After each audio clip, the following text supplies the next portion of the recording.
So welcome back to another video. This is TeamOverclocked, and today we're going to be comparing the price of pre-built PCs compared to custom building your own PC.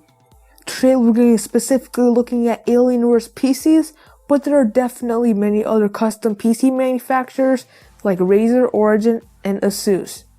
In general, this video will be a blanket statement over all of these creators, but it might not be always the exact same aspects or numbers. But you should have a decent idea of what to expect from these pre-builts by the end of the video. The first PC we're going to be looking at is the Alienware Alpha, which is going for $500 for the base model.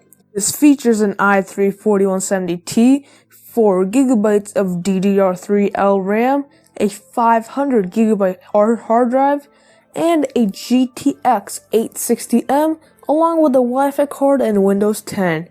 This comes in at only $500, which seems like an okay value to me. I replicated this PC with almost the exact same parts, and it came out to only $460, so the markup is not too bad. But that does not mean that this is the ideal setup for gaming. For starters, 4GB of RAM is relatively low for a modern gaming PC. Most games out there have 8GB of RAM as their minimum requirement recently and are recommending 16GB.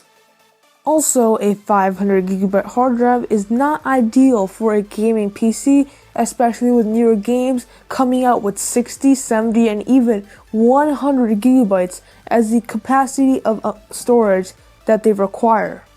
I decided to create a custom gaming PC list for $500 that includes the OS and such, and it ended up with an i3 6100, 8GB of DDR4 RAM, a Seagate 1TB hard drive, a Sapphire RX 460, an EVGA 430W ATX power slot, along with a Wi-Fi card and Windows 10.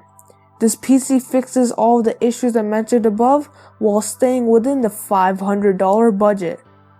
The performance difference between this and the Alienware PC should be small but noticeable, especially in games that require more than 4GB of RAM like GTA 5. Now I wanted to go up to one of Alienware's higher end PCs to see how this trend follows through.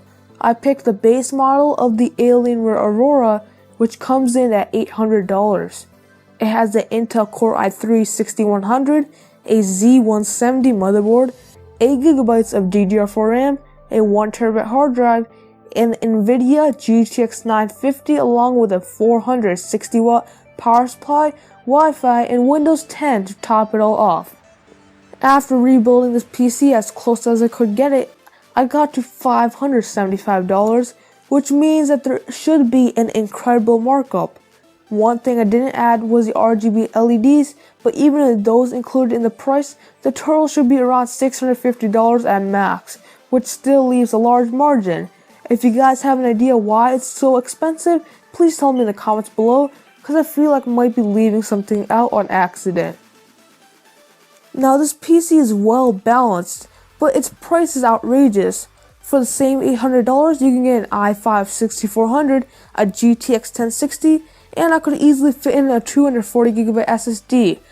And this PC will definitely by far beat the Alienware Aurora by a huge amount, and it should be able to max out every game at 1080p and even do 1440p compared to the Alienware Aurora base model, which can barely do 1080p high settings.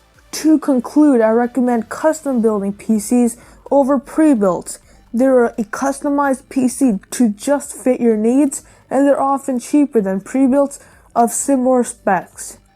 But even then, if you do plan on getting a pre-built, you should definitely go on PC Part Picker and research the components to compare the price of whether it would be worth it to get it brand new in a pre-built or build it yourself.